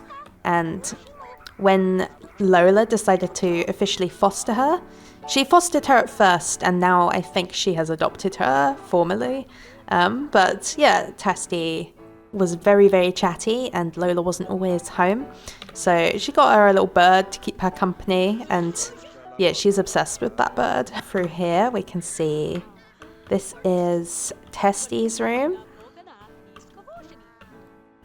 Testy is one of my favorite Sims. I really like how she's kind of got Loki's eyebrows. But on her, I mean, you can't really tell because she's smiling right now. But with her face, somehow they make her look sad rather than angry. It's not as prominent now. She's a teenager, actually. But yeah, I really, really like her. And Loki's face with the, like, default alien template is definitely something. And then, yes, this is the twins' room. So this is Hannah and Benjamin. The reason I always get their names wrong is because when I first named them, I named them Jason and Jody, and then I realized there was already twins called that in The Sims, and I was like, oh shit, I'm gonna have to come up with something else. So yeah, they've got these cute little space themed beds. I don't know. This is a house I really like. I'm really pleased with how it came out, how it all came together. I think it's very, very cute. This bathroom's pretty sleek as well. Through here, we've got the main bedroom, which the bed is not meant to look like this. I don't know why this happens every so often, but there we go. So we've got some pictures of AJ's late wife, Tara, here. And yeah, we've got, this is another one by Strange Tomato, which shows Lola and Chloe and Glabe. Yes, it's Gieke-Monty-Capp, who I think is Glan's sister, I want to say. Who knows? Maybe she isn't even in the family tree with this version of Strangetown. But yeah, she they've got their little setup, and then they've got some family photos and the crib for the newest baby, who is called Esme Lona. Lola and AJ haven't got married yet, but I think perhaps they will take their relationship a bit further now they've got like a kid together, and they have been pretty much co-raising, Testy especially. The twins still, like, they've warmed up to Lola, but but this is because I got rid of ACR and kids don't like it when they have a step-parent. I'll probably have to figure out something else for that. I think nice, because normally when I play like rich families, they're extremely like not getting along with each other, but in this family they're all really like quite close. Yeah, Testy, she still doesn't have many friends yet. She hasn't been a teenager for very long at all, other than the two twins who she is quite close to, and the twins will be becoming teenagers soon. So yeah, I don't know, really like this house. Nothing particular going on with them. They've gone through a lot individually. You know, AJ lost his wife, the twins lost their mum. Lola kind of had her twin abandon her and was quite lonely for a while without any housemates. And Testy came up from this horrible abusive background with the Beakers. So, you know, them all finding each other and being able to kind of make a little family like this, I think is quite sweet. And I am really enjoying their house as well. So, right, let's move on. We're going to check in next, I guess, with the like immigrant families, the implants in Strangetown who didn't live here originally but moved here. And the first one of these, I think, is the Monty-Capp geek family. There's this old YouTube series called Strangetown Monty, where Bianca Monty moves to Strangetown that I really liked back in the day. So since then, I've just kind of always liked the idea of Bianca moving to Strangetown. So when it came to placing her in this neighborhood, I decided to do that because she's in the sim bin. And there aren't really any houses in Veronaville like super suitable for her. So I moved her to Strangetown and I decided to move Kent along with her. The interesting thing about her and Kent, I think, is it says something about her having feelings for his friendship with Bianca Monty, despite his family's misgivings about it. And I think at least Bianca's bio also implies quite heavily that they're meant to be in a romantic relationship. But Kent, if you look at his like numbers, he's actually gay at the beginning of the game, and I did want to keep him gay, but I also wanted to like honor the fact that their biographies talked about them having this like illegal friendship or relationship. So I kind of moved him to Strangetown with her, with the idea they both moved away together to kind of get away from their family's like craziness. And they have they're not like romantically involved exactly, but they're very much like life partners. They're like extremely close, I guess, like bordering on like some sort of queer platonic thing, very emotionally tangled up together, and very much like if you go out with Bianca, like Kent will be living there. Kent, he has had boyfriends, but he's never fallen in love with any of them. Oh no, he has. He's had like boyfriends with like various townies and stuff, but he's never really had any like serious relationships, and I sort of think that works for him. I like the idea that he is maybe like not interested in long-term romantic relationships, and he sort of sees Bianca as his like platonic life partner. So that's kind of how I've been playing them. And then while in Strangetown, Bianca met Chester Geek, who is originally from Bluewater Village, and they really hit it off. They had like great chemistry. I think Chester was also involved with Loste-Curious briefly, but it didn't end up working out with them. He ended up picking Bianca, and now the two of them are married. And at first, Chester had trouble kind of getting used to Kent also kind of being part of everything. He thought Kent was like just her roommate, but Kent very much was like involved in their life and part of the family, not part of the relationship exactly, but you know, he was like a big part of Bianca's life. So that took some getting used to for Chester, but now the three of them have kind of got quite a nice equilibrium worked out. I really like this like living area of the piano, and I use this skeleton a lot because it's you can practice speech on it. It's like a mirror. I always think that's fun for like the more sciencey households, for them to practice talking to a skeleton. He's big on his science and art at the same time. I think he was the one who did this painting. No, maybe that was Beaker. I can't remember, but it's a cute painting, right? There's Chester like dancing outside in the puddles, and there's a painting being worked on of Kent now. I think their kitchen is also adorable, and then they've got this garage with like all the basic workshop stuff. Bianca works in the culinary career, you know, the family restaurant, I like to imagine, as an executive chef. So of course she's got to have the chocolate maker, and then Chester is very gadgety and he likes working on gadgets, and so does Kent, so they've both got these workshops as well. Kent he doesn't have a job, but he writes like trashy sci-fi books as his main job. I think he did have a career and he got fired from it. Wait, what is going on out here? Clara is bullying. Why don't you just leave? And they also have a daughter together, Bianca and Chester, I mean. This is Georgia Geek. Her face, I'm hoping she grows into it. Her cheeks, the way her eyes and cheeks combine, looks a little bit weird at the moment. But Chester looks quite normal, so, well, maybe not normal, but, you know, it doesn't look as bad on an adult, so I'm hoping that will just sort of sort itself out. So this is Kent's room up here, and then Bianca and Chester share this room here.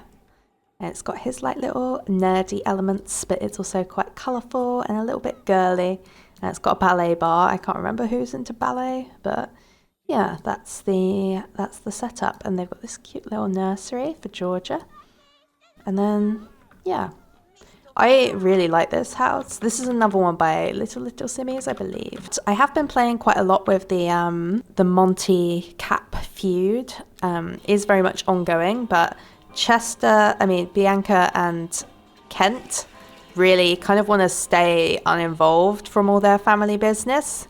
They've like both seen people closer to them like die due to the like conflict and the kind of gang war type thing going on in Veronaville. So they very much want to kind of, oh yeah. I was planning on adding a polyamory mod to this house just for this sort of thing, but I'll probably, luckily I'm not going to be saving this.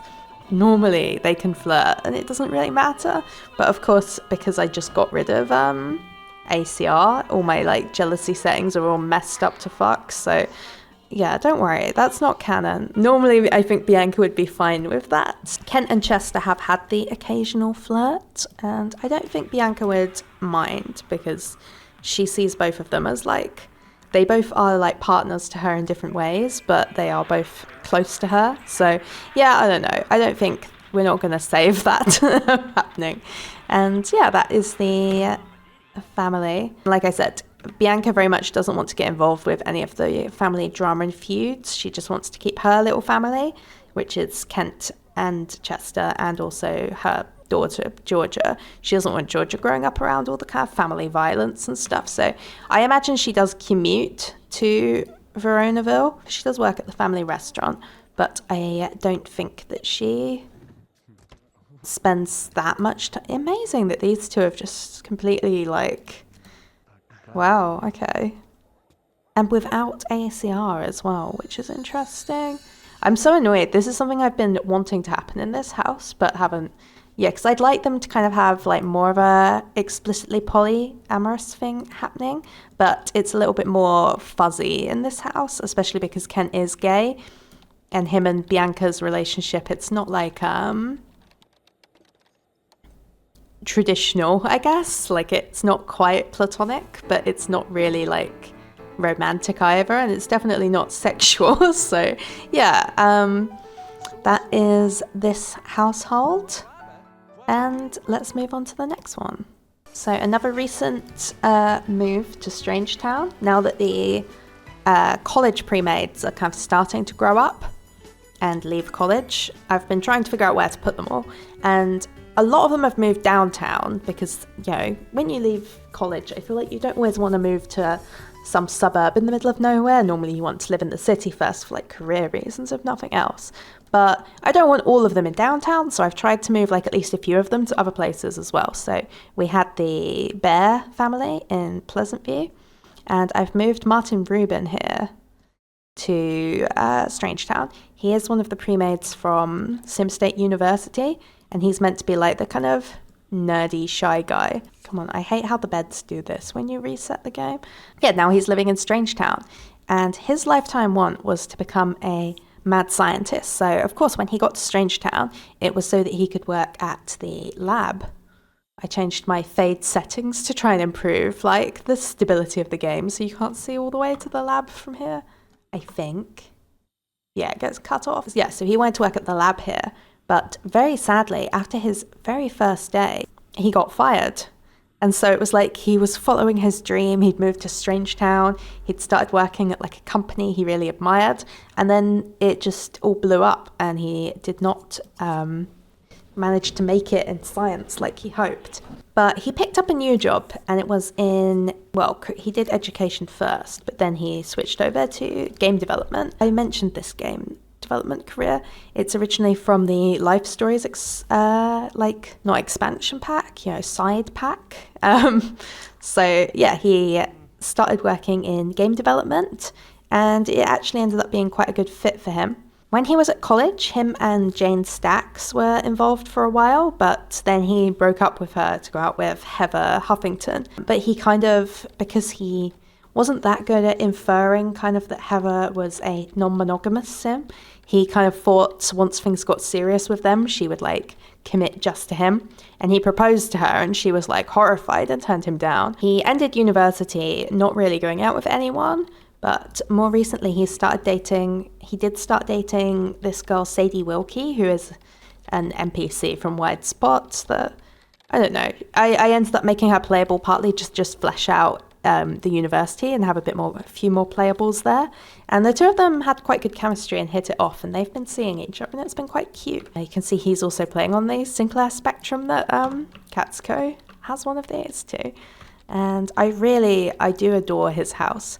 I think in some ways decorating his house has made me like him more. He's got his little ant farm. He's got his skeleton that I love to put in Science Sims houses. He's got his retro gaming set up with the books. And then he's also got this stray cat he adopted. I forget her name. What's she called? Bailey. Him adopting Bailey was just very cute, and Bailey, I've noticed, tends to like hiss at like everyone who visits, but is like very loving with Martin himself. And then, yeah, I don't know, I think the kitchen's cute too. Kind of simple, but nice. Is there anything to say about the bathroom? No, the bathroom. Yeah, no, the less said about that, the better. But I really enjoy his bedroom as well. He's got this little comic stand, and yeah, I don't know. Big fan of Martin Ruben. He's got a telescope as well. So who knows? I do have the mod that lets you... Oh, here's Sadie, who I was just mentioning. She might have come to drop off like a date reward. I wonder what it is. If it's something good, I might save.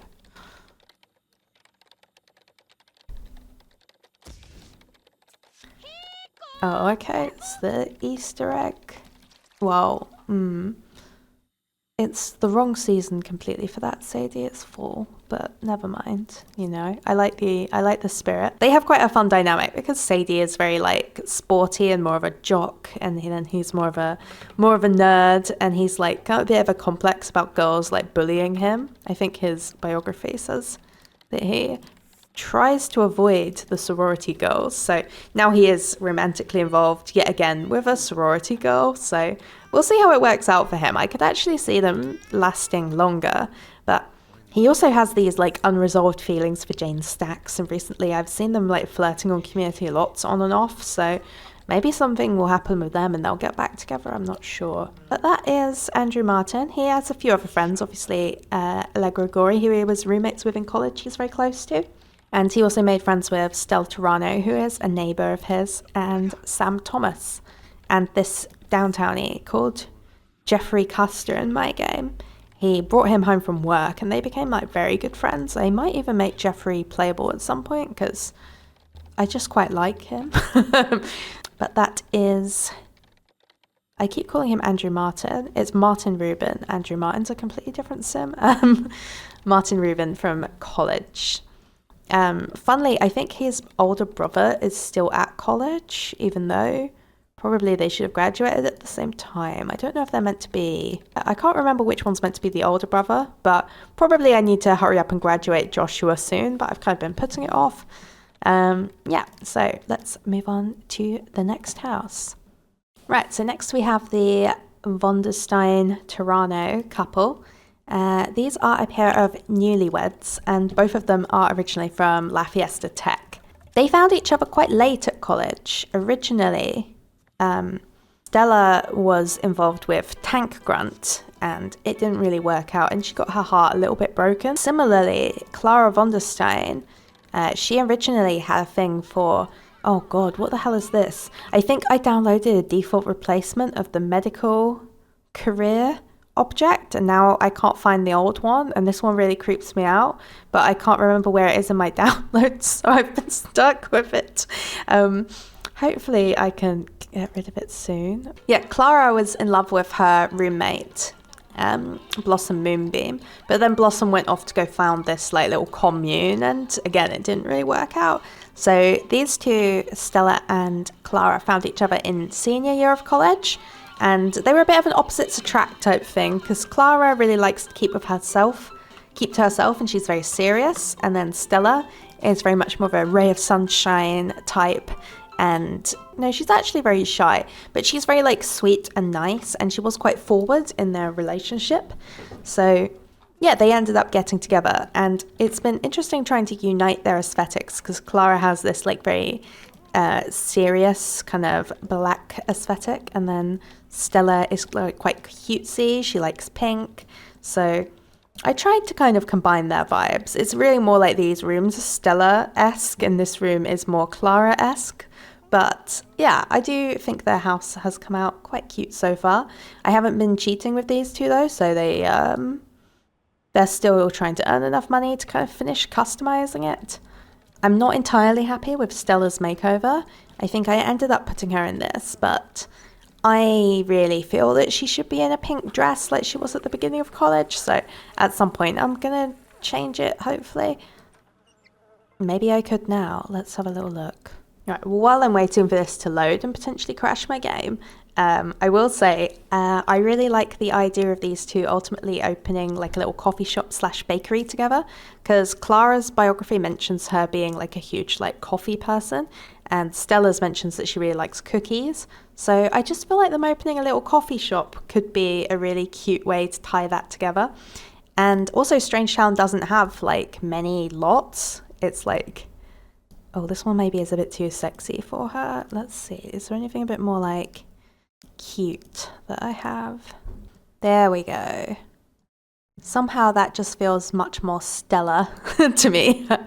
I sometimes wonder about giving her short hair again too. But yeah, I don't know. For now, that's fine. Clara, again, I have trouble styling her because her original look is just so iconic. The two of them do also, of course, have a cat. I feel like with uni pre-mates, I'm really prone to giving them a pet as soon as they start adulthood. Their cat is called Saturn. And yeah, they've both got married and they are quite a happy couple so far.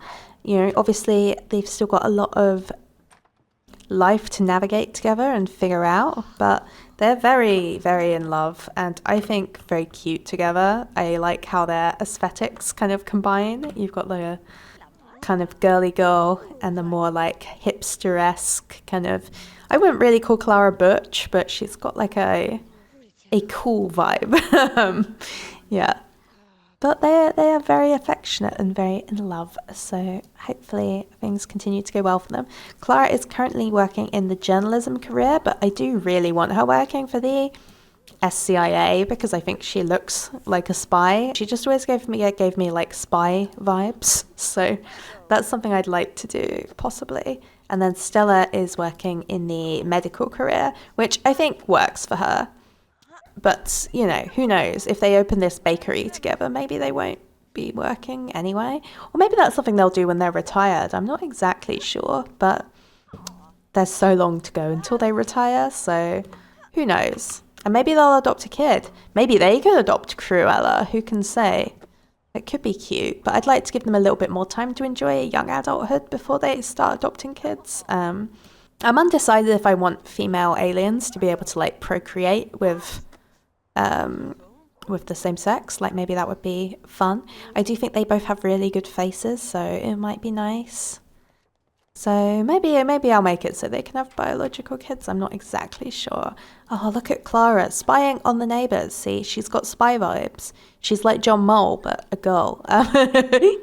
Anyway, so that is those two. They are both pre-mades I really like. They're not a couple I expected to get together.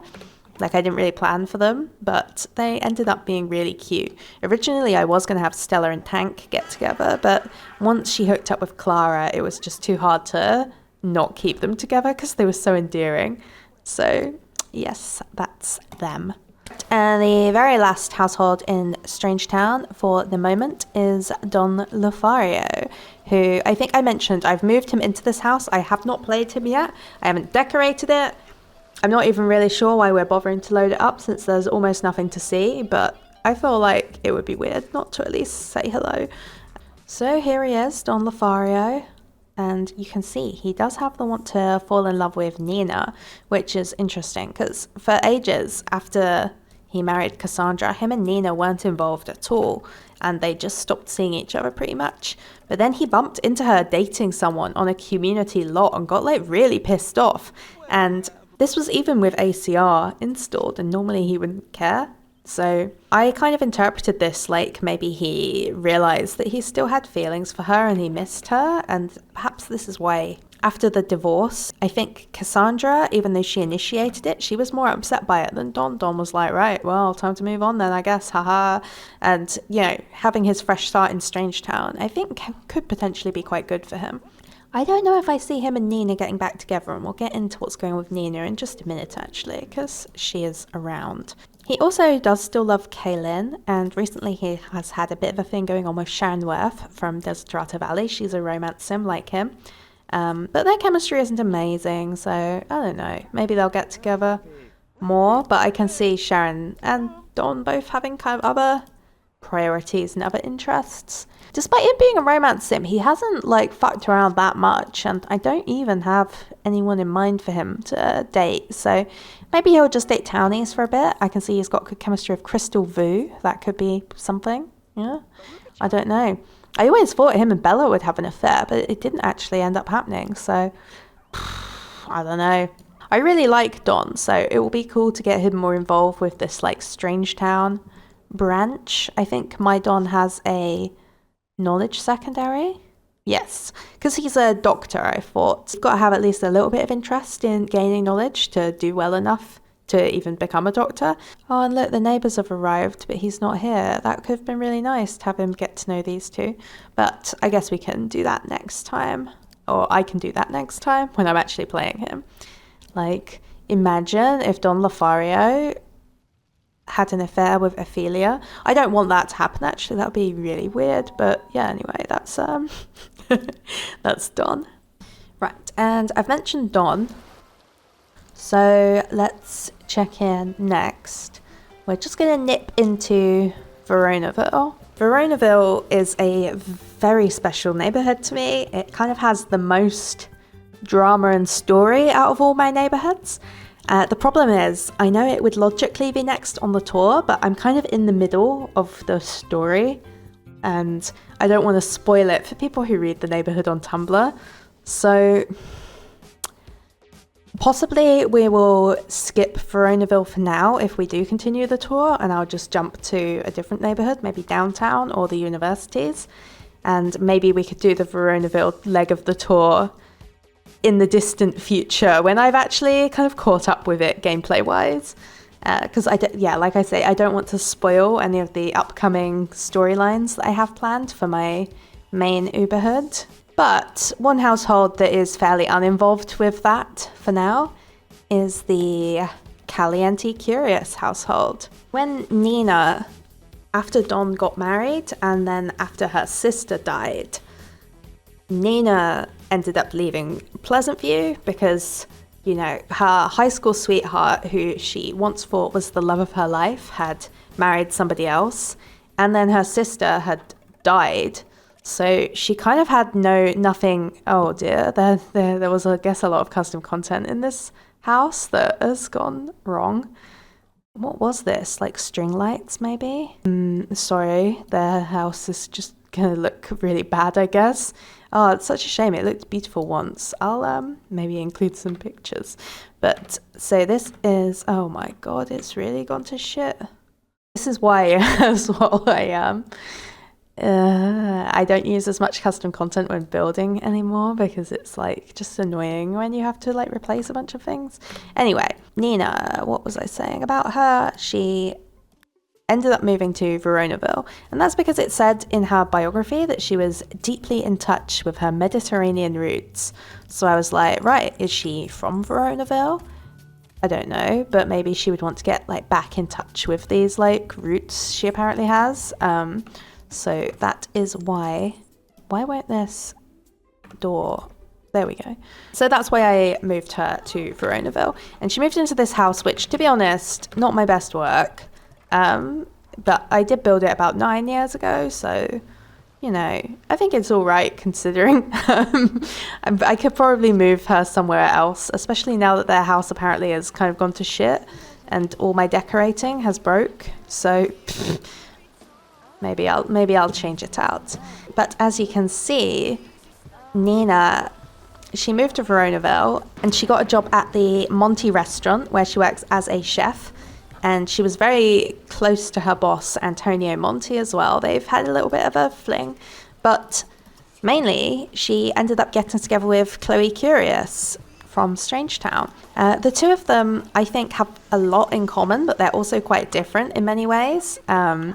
They are both romance sims. They're both redheads, and they're both twins. And they both have some alien heritage.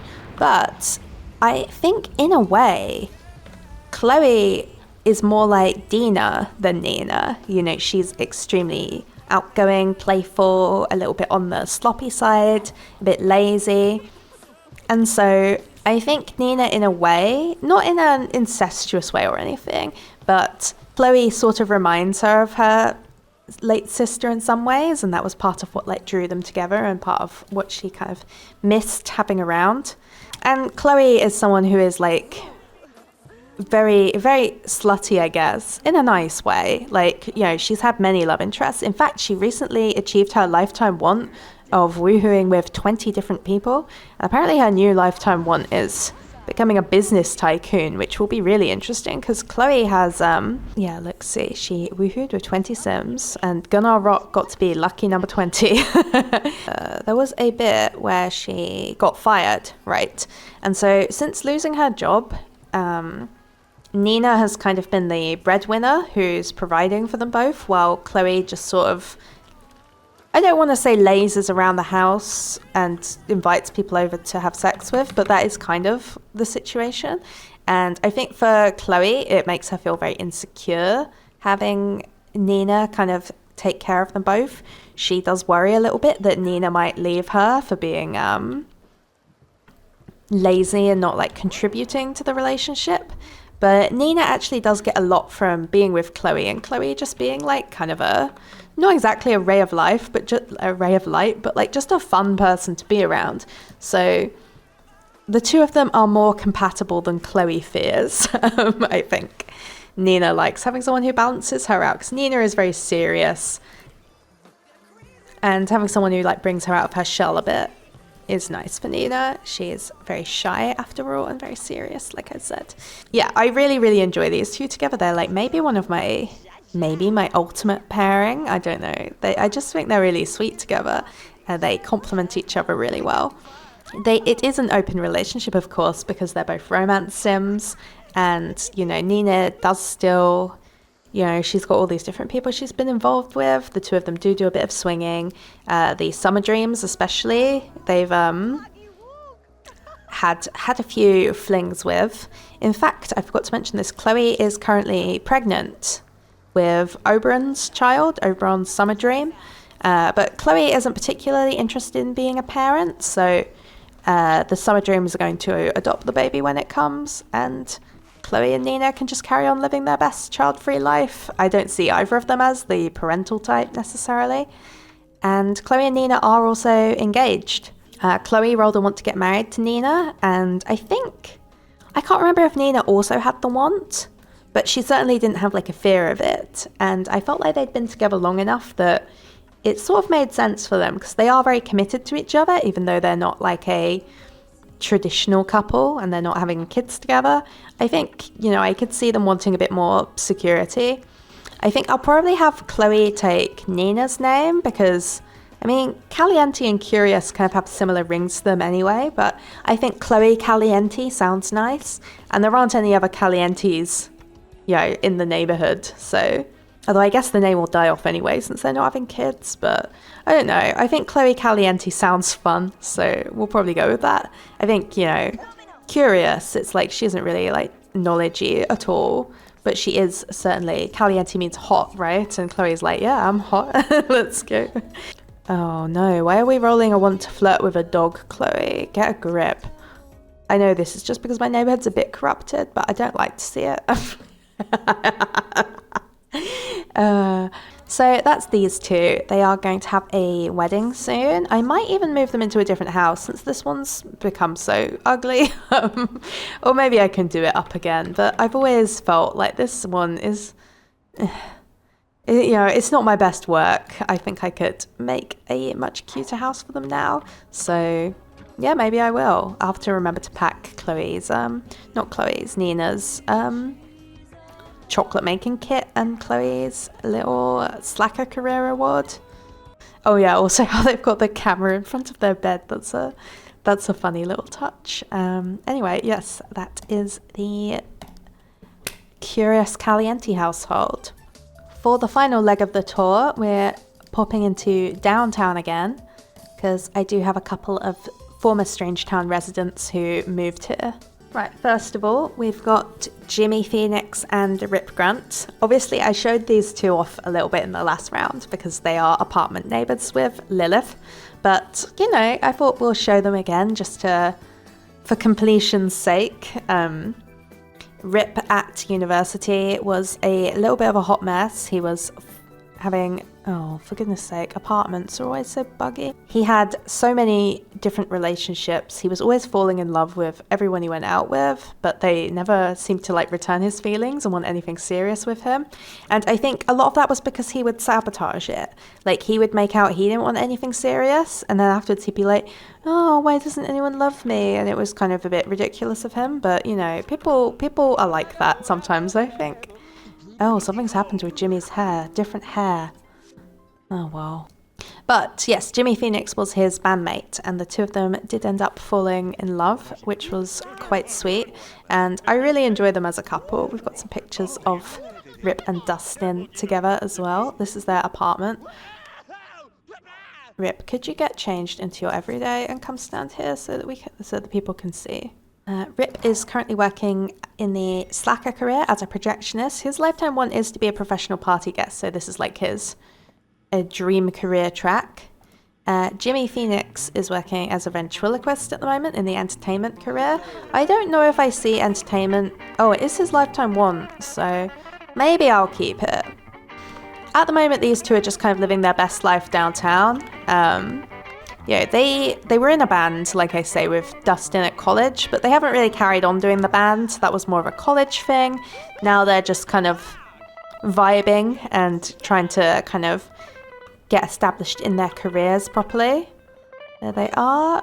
I really do enjoy them as a couple. I think they're quite sweet together. And yeah, this is their apartment. Again, these apartments are part of my downtown makeover. That's, yeah, very Ripp, which you can download. And what else is there to say about them? Oh yeah, I guess about Jimmy, part of the law with Jimmy. It says in his biography, right, that he came to college hoping for a fresh start. I think his original bio also had some mention of him having some sort of like really like exciting backstory. So I always like to imagine when he was a teenager, he was like a teenage spy or something, like the Alex Rider novels. He has this sort of, you know, mysterious background where he had a whole interesting life where he was involved with SCIA, but he is not interested in doing that as an adult, but perhaps at some point his past will catch up with him. I do think that could be just an interesting twist, give them a bit more to do, give them, maybe even they would have to move somewhere that Ripp might not like, and it would be a bit of a test to see if their relationship could withstand a kind of different environment from the city. I don't know. That's just an idea. I haven't done anything with that yet. Theirs is not an open relationship, interestingly, because obviously Ripp is a romance sim. Jimmy is not. It's not that I think necessarily just that Jimmy would be possessive, but I actually don't see Ripp as a non-monogamous sim. I think he has like self-sabotage issues and like attachment issues that have kind of made him like, look at him go, that have made him like seek kind of lots of different relationships to kind of get the affection he didn't get in childhood or whatever. But now that he has like settled into a more serious long-term relationship, I'd like to see them make it work monogamously. And yeah, I also don't think Jimmy would necessarily be into sharing. I don't think he'd get that much out of it. Jimmy isn't a super sexual person. He's not like unsexual, but I don't know. I don't think the opportunity to like sleep around or like love lots of people would really do much for him. In the whole time I've played him, he's only really showed interest in Ripp. I don't think he's even ever kissed any. Oh no, apparently he kissed Virginia. Well, I don't know them. Maybe they could, but it's not the direction I plan on going with them. Although, yeah, I guess that could change in the future. Who can say? Oh yes, and also General Buzz does know about them being like a couple, but I can't remember. I don't think Jimmy has formally met Buzz yet. Ripp's kind of been putting off talking to his dad about it. I think Ripp, while him and his dad don't like hate each other anymore, they're not close, and Ripp doesn't necessarily want to have his dad be really involved with any of it. You can see he has like zero relationship with Tank and Buzz at the moment. Maybe that could change in the future. I do like the idea of them fixing things a bit, but yeah, for now in the family, he's only really close to Buck, and I think that's fine for now. But again, maybe it will change in the future. Right, okay, and the very last family that we're going to be checking in with is the Loste-Curious family. This is Gieke-Monty-Capp, who we've all been waiting to see. And Kirsten Lost, who got together in my neighborhood very early on. I really like them together. I think I have a bit of a soft spot for like the jock nerd couples. I think it's sort of cute. Opposites attract sort of thing. And I think they work surprisingly well together, actually. So here's Kirsten. Can you wear your real outfit? Dress me in. There she is. Right. This is the like maternity look that she's got at the moment. Still very sporty. And oh my god, what happened to you, Vidkund? Come over here.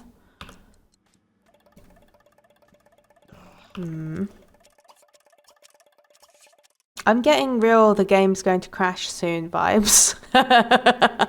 So we won't dwell on these two. I'm so sorry, Vidkund, that everyone had to see you like this. These two moved downtown to this fairly crappy little apartment because Kirsten was offered a job when she got promoted to MVP. I felt like she would want to live kind of closer to work since she is working as like a sports star. I don't know if there's actually, oh yeah, there's a field of some sort. I always keep what sport she plays sort of ambiguous, though I imagine it being soccer, football. But, it could be anything, who knows. But yes, I thought she would want to move closer to the city for work, and she was seeing Vidkund at the time and asked him to come with her, and he agreed. And the two of them recently got married, and after getting married, Kristen did fall pregnant quite quickly. And so now they're having a baby together. I think probably they're going to need to move somewhere else because downtown just isn't that child friendly. And plus, they do have like quite a lot of money saved up because both of them work high-powered jobs.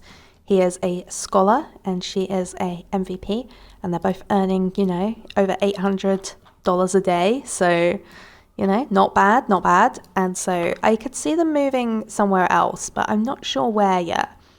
I think Desiderata Valley could be interesting because we've got some other sporty Sims that live there. I like the pre-made Jock family. And there's also a lot of scientific Sims that live there. You know, you've got like the Contraries. And with Vidkin's bio saying that he's interested in African violets, right? I've often wondered about moving him into the natural science career. Oh, his book's not appearing as well. Yeah, this is a texture memory thing. It means we're gonna crash soon, probably. So it's good that we're probably on the very last leg of the tour. I really like these two though. I'm very excited to see what the baby will be like. We did call her Strangetown because I thought it had a nice ring to it. And I didn't see her as necessarily a very traditional sim, but the household name is Lost, just so that the family funds cheat is a bit easier to use. I'm using like a experimental mod by Lady Duchess that makes it so that instead of flashing pink, objects just disappear. And yeah, that's how you get this. I don't know why their bed disappeared as well. How weird. But I guess that means we should end the tour there. Yeah, because I can see the game's going to crash any minute. And luckily, that was the last family in the tour. So I hope you enjoyed it. I'm definitely having a lot of fun making these little neighborhood tour videos. They're quite quick to make. I don't know. The reception on them has been much more positive than I expected. I didn't think so many people would be interested in seeing this kind of video. So yeah, thank you so much for the warm reception on these videos. And if you've made it to the end, thanks so much for watching. Let me know which neighborhood you'd like to see next. Would you like to get a full tour of downtown? Or would you like to see more of the university pre-mades? I'll probably be doing both eventually, but which one are you more interested in the meantime? Or would you like to see more of Desiderata Valley? I do want to keep Veronaville kind of out of circulation until I finish playing that one and posting it on Tumblr, because we're right in the middle of a round. But yeah, let me know if you'd like to see Desiderata Valley next. Wide Spot, maybe even. I don't know if as many people would be interested in that one, but it does have a lot of juicy stuff going on. And we do have some pre-mades who moved to Wide Spot anyway, so they might show up either way. Yeah, or if you'd like to see College. There's only a few Sims at College at the moment, but it could be fun to show you around. Or, like I say, downtown. Loads of university pre-mades, especially living downtown, so that could be a fun one. Let me know which one you'd like to see next. But yeah, in the meantime, thank you so much for watching, and I'll see you in the next one. Bye for now.